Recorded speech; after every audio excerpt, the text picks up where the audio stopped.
Mañanas en Libertad, con Luis del Pino.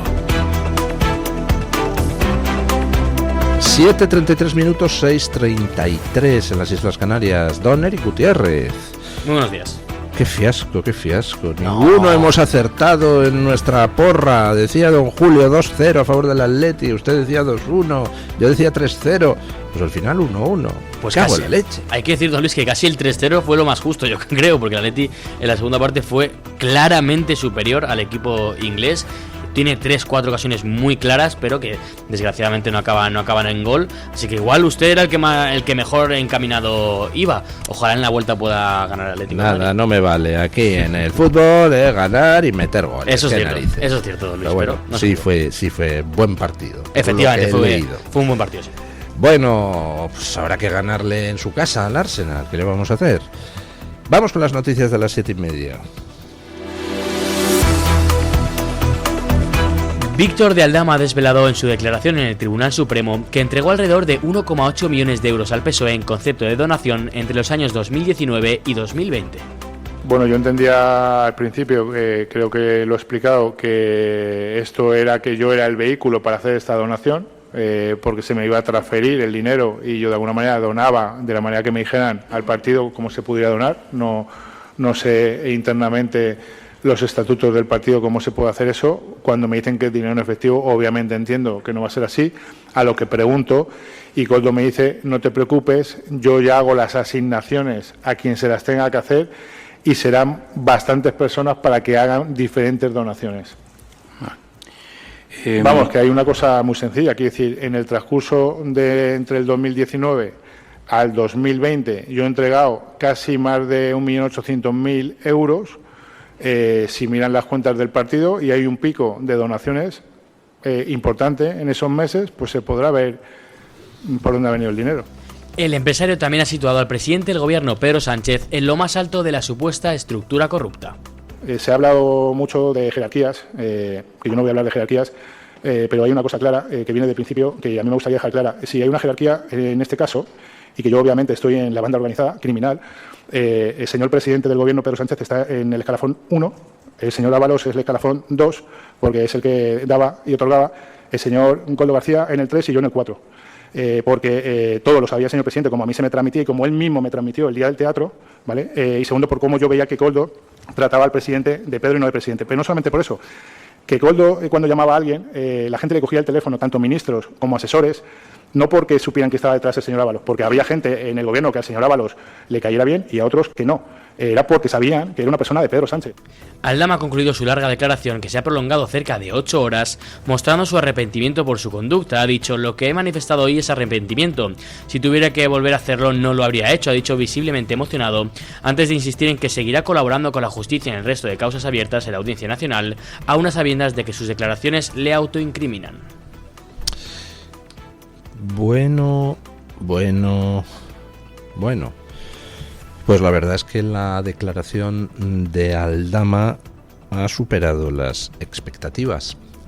Aldama ha declarado ayer en sede judicial que el Partido Socialista Obrero Español se ha financiado ilegalmente con el dinero de mordidas que Aldama entregaba, 1.800.000 euros.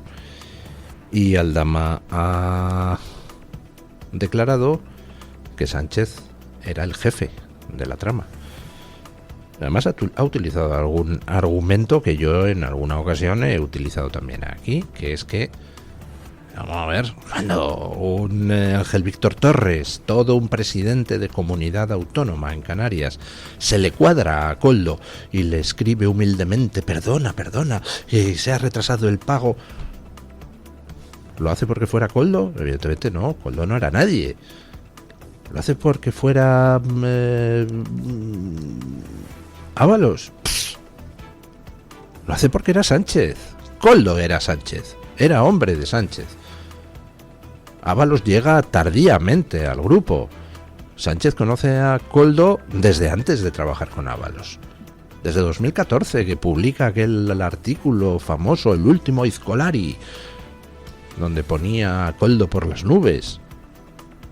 El origen, la semilla, eran Cerdán, Coldo, Sánchez. Luego se incorpora Ábalos.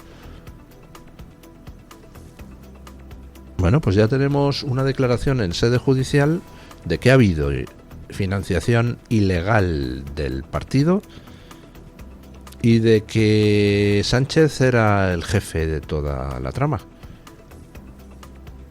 Eso acaba de declarar un imputado delante de un tribunal.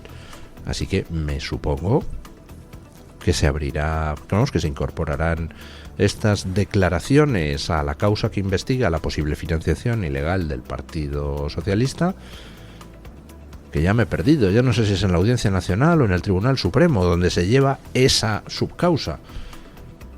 Y me supongo que se puede proceder a pedir un suplicatorio contra Pedro Sánchez, porque habrá que investigarle, ¿no? Y a lo mejor, si ya tenemos autorización para investigarle, empiezan a salir a la luz los correos electrónicos de Sánchez.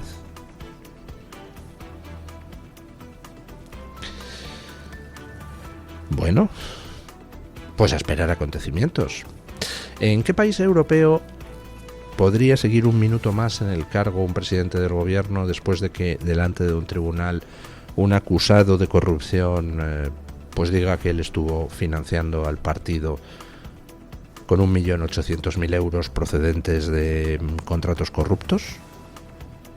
En ninguno, ¿verdad? Pero bueno, es que en ningún país europeo podría seguir un minuto al frente del partido alguien que tuviera a su mujer camino del banquillo por corrupta, a su hermano camino del banquillo por corrupto, que tuviera en la cárcel a dos ex número 2 por corruptos. En ninguna parte. Pero ahí sigue Pedro Sánchez, y en perpetua huida hacia adelante, y recurriendo a todo para tratar de que no hablemos de la apestosa corrupción, de la ciénaga de podredumbre en que ha convertido a España este señor, que no es, por lo que dice Aldama, más que un vulgar ladrón. Sí, Pedro Sánchez. Aldama acusó ayer a Pedro Sánchez de ser un vulgar ladrón. Eso sí, al por mayor, porque hablamos de cantidades bastante elevadas. Bueno, ayer se debatía en el Senado una propuesta presentada con Vox para instar la ilegalización de Bildu. Escuchen. El Pleno del Senado ha rechazado una moción presentada por Vox en la que se instaba al gobierno a iniciar los trámites para ilegalizar a EH Bildu. La iniciativa no ha prosperado al no recabar apoyos suficientes en la Cámara Alta. El Partido Popular optó por la abstención, mientras que el resto de grupos votaron en contra. Desde Vox han criticado la postura del PP, calificándola de abstención cobarde. Escuchamos al diputado de Vox, Francisco José Alcaraz. Hoy hemos sufrido de la víctima del terrorismo una nueva traición. Aquí en el Senado, a propuesta de Vox, hemos instado a la ilegalización del brazo político de ETA, es decir, Bildu. Hemos sufrido la traición de los grandes partidos, el voto en contra del Partido Socialista y los enemigos de España, y la cobarde abstención del Partido Popular. Su voto hubiese sido eficaz para instar al Gobierno a la ilegalización del brazo político de ETA, porque hay pruebas más que suficientes a través de los datos que se han recogido, como la presencia de terroristas en sus listas, los homenajes a los terroristas, la falta de condena, etcétera. La propuesta defendida por la formación liderada por Santiago Abascal argumentaba que la legislación vigente ya contempla mecanismos para actuar contra partidos que respalden o legitimen la violencia terrorista. Asimismo, el texto incluía otras medidas como el endurecimiento y el cumplimiento de las penas por delitos de terrorismo, la limitación de beneficios penitenciarios, el refuerzo de la persecución del enaltecimiento de ETA y el impulso a la investigación de atentados que aún permanecen sin resolver. La propuesta que presentó y defendió la propuesta que defendió ayer Vox en el Senado, pues no iba a tener eficacia jurídica, porque era una propuesta instando al gobierno a iniciar el proceso de ilegalización de Bildu. Con lo cual, pues realmente daba igual que fuera aprobada o no fuera aprobada desde el punto de vista jurídico. Pero desde el punto de vista de la propaganda y simbólico, no daba igual. un pronunciamiento del Senado en favor de la ilegalización de Bildu, pues es una bofetada a un gobierno que se apoya en los terroristas de Bildu para gobernar. Y es algo que tiene repercusión dentro de España y también fuera de España. Que el PSOE y sus socios voten en contra de la propuesta, pues está claro, están gobernando con los terroristas, pues no van a pedir la ilegalización de quienes les permiten gobernar. Pero el PP, ¿por qué se abstiene? Si es que era gratis votar a favor. ¿Por qué el PP hace estas cosas? ¿Por qué el PP lanza otra vez el mensaje de que no está dispuesto a utilizar todo lo que tenga a su alcance para desgastar a Sánchez? ¿Por qué el PP lanza el mensaje de que su única estrategia de oposición es sentarse a ver si en las siguientes elecciones hay suerte y gana? No lo entiendo. Y efectivamente me parece una bofetada a las víctimas del terrorismo, como decía don Francisco José Alcaraz. Bueno, en España estamos viviendo cosas que no habíamos vivido antes en ninguna ocasión. Por ejemplo, saqueos después de una catástrofe natural. Nunca habíamos tenido semejante comportamiento, que en otros países sí es habitual. Estamos viendo un crecimiento exponencial de las violaciones a mujeres, de las violaciones en manada, peleas de bandas. Estamos viviendo un incremento de la inseguridad brutal, incluso a pesar de que el gobierno se trata de manipular las estadísticas, sacando de ellas los delitos informáticos, etcétera, etcétera. Ayer se encontró el cadáver de un asesinado y se lo encontró debajo de 8 metros de hormigón. Lo habían asesinado y habían echado por encima cemento, como en las películas americanas de gángsteres, y se ha detenido a 4 inmigrantes argelinos como responsables. Estamos ya como Chicago, pero con Chilaba. Escuchen. La Policía Nacional ha detenido a 4 hombres de origen argelino por su presunta implicación en la desaparición y muerte del empresario Jesús Tavira. El cuerpo fue hallado en una vivienda enterrado a unos metros de profundidad, cubierto con escombros y sellado con cemento, tras varias semanas de investigación iniciadas por su desaparición el 18 de marzo. Días después, su vehículo apareció calcinado en el barrio alicantino de Las Mil Viviendas, lo que apuntó desde el inicio a un posible homicidio. El caso vuelve a situar a Tavira en el foco mediático por su relación con el asesinato de María del Carmen Martínez en 2016 en Alicante, en un contexto de disputas familiares por una herencia.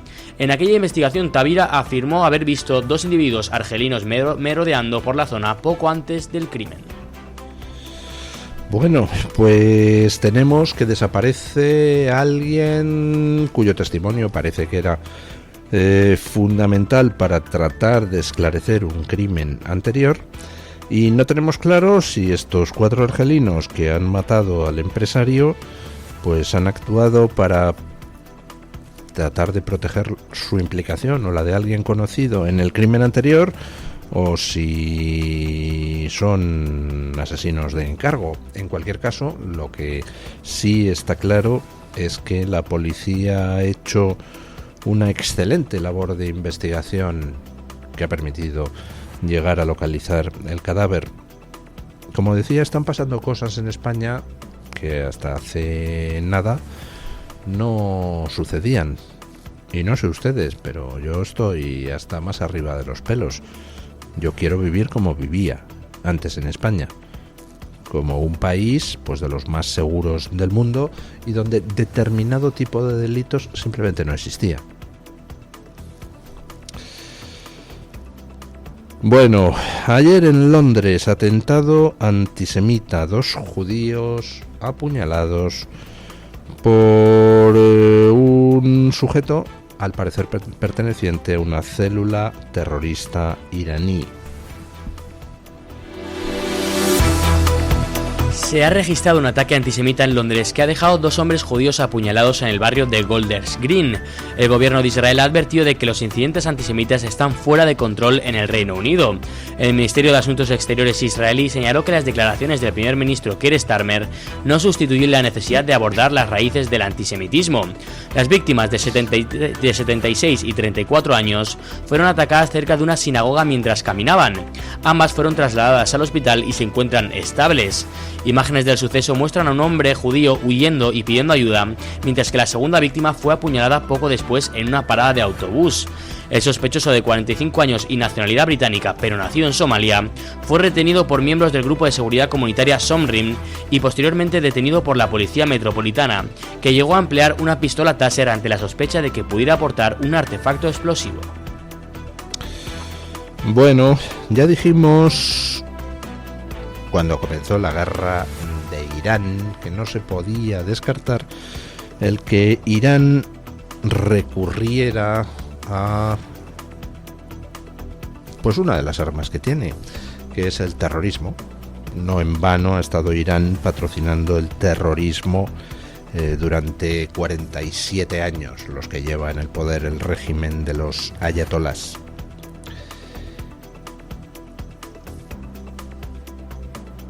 Evidentemente, Irán cuenta con células durmientes en muchos sitios de Occidente e Irán cuenta con redes de activación de mucho lobo solitario, mucho demente islamista suelto. Así que, pues no es de extrañar este atentado. Pero sí que ilustra una cosa, este atentado, y es que el hecho de que un país como el Reino Unido trate de decir no, yo no tengo nada que ver con la guerra de Irán, yo no...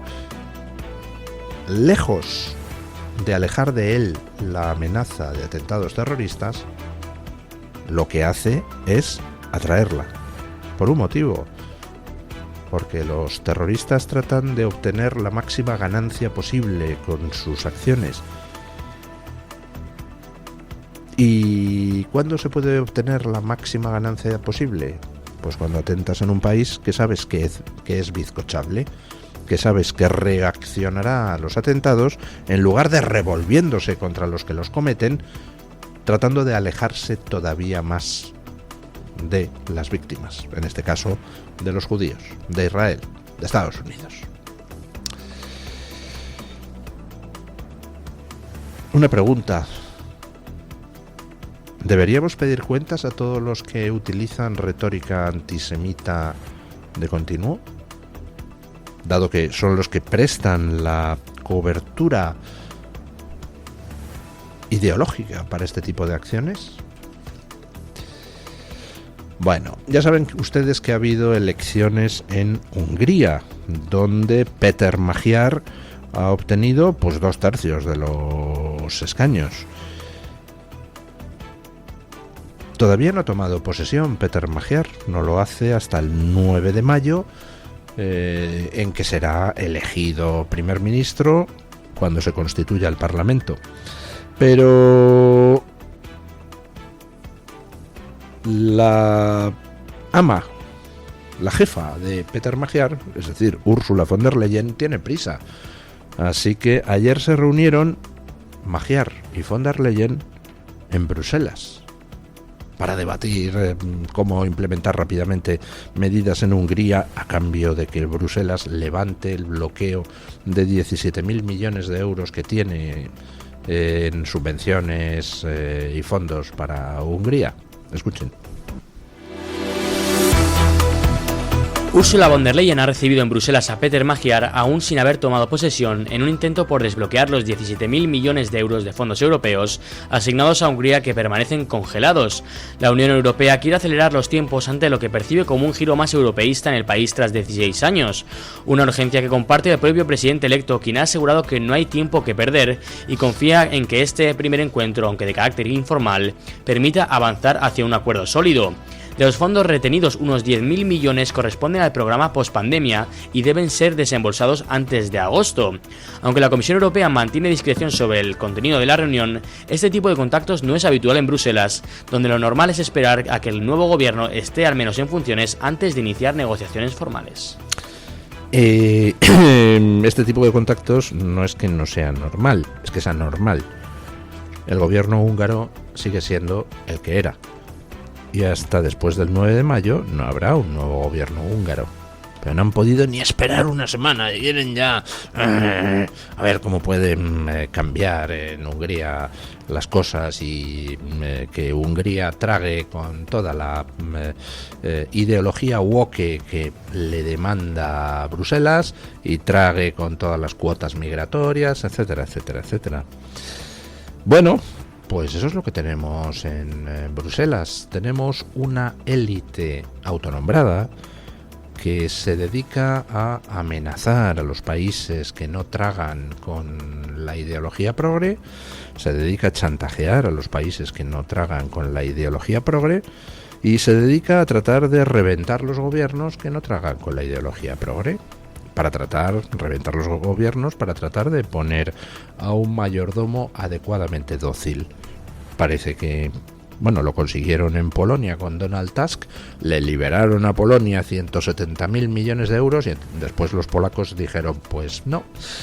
Y echaron para atrás la reforma del aborto que Donald Tusk presentó al Parlamento polaco y además en las elecciones presidenciales le dieron un revolcón al mayordomo polaco de Ursula von der Leyen, con lo cual allí la jugada no le salió muy bien a Bruselas.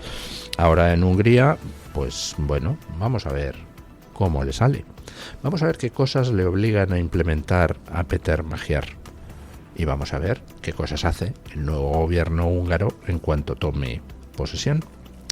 Bueno, vamos con don Francisco Carrera para que nos cuente qué trae hoy la Gaceta en portada. Buenos días, don Francisco. Sí, ¿qué tal? Saludos, muy buenos días a los oyentes de Mañanas en Libertad. Como decís, vamos a repasar algunas de las noticias que ya están disponibles en la portada de la Gaceta. Una portada de la Gaceta que hoy obviamente viene marcada por el juicio que se está llevando a cabo en el Tribunal Supremo, ese juicio de las mascarillas, del caso Mascarillas, en el que ayer compareció en prueba testifical Víctor de Aldama. Recuerden, dejaba un montón de titulares. Es un juicio que se está llevando a cabo tanto a él como a José Luis Ábalos y Koldo García. Todos los detalles, por supuesto, los pueden ir consultando en gaceta.es, pero además de la que es sin duda la noticia de esta semana, tenemos otros titulares que comentar. Por ejemplo, expulsados a sus países 35 inmigrantes que sumaban más de 300 antecedentes y actuaban sobre todo en Barcelona. Es una información de Unaicano que ya está disponible para todos ustedes. También en portada ya está disponible esta otra información. Las últimas cifras del INE confirman el cambio demográfico en España. Incorpora casi 3,8 millones de extranjeros en 4 años, a un ritmo de 1 millón anual. Rebeca Crespo firma esta información. Y nos vamos a Alemania para contarles que el país investiga a un informante de su agencia de inteligencia por su vínculo con un atentado terrorista de Hamas. Un último apunte, mejor dicho, dos últimos apuntes. Uno que nos lleva hasta el Reino Unido, que entra en un declive demográfico histórico. Habrá más muertes que nacimientos ya desde este mismo año. Atención a esta cifra, desde este mismo año, desde 2026. Y otra cifra que nos ha llamado mucho la atención, 2,4 millones de personas han solicitado la nacionalidad con la ley de nietos impulsada por Pedro Sánchez. Esta cifra es más del doble que con la memoria histórica, con la ley de memoria histórica. No se pierdan, por supuesto, estos y otros asuntos que ya están disponibles en gaceta.es. Tampoco se pueden perder, como les recordamos todos los días, nuestra sección de opinión y la viñeta de la Iberosfera, el humor de Santi Oroé, que hoy nos habla de Marruecos y de Argelia. No se pierdan su particular punto de vista, su ironía con la regularización, con ese proceso que impulsa el Ejecutivo. Es todo. Desearles un muy feliz fin de semana, un feliz puente, y no nos queda otra cosa que mandarles un saludo desde la redacción de la Gaceta. Muchísimas gracias, don Francisco. Hacemos una brevísima pausa publicitaria y a las noticias de las 8.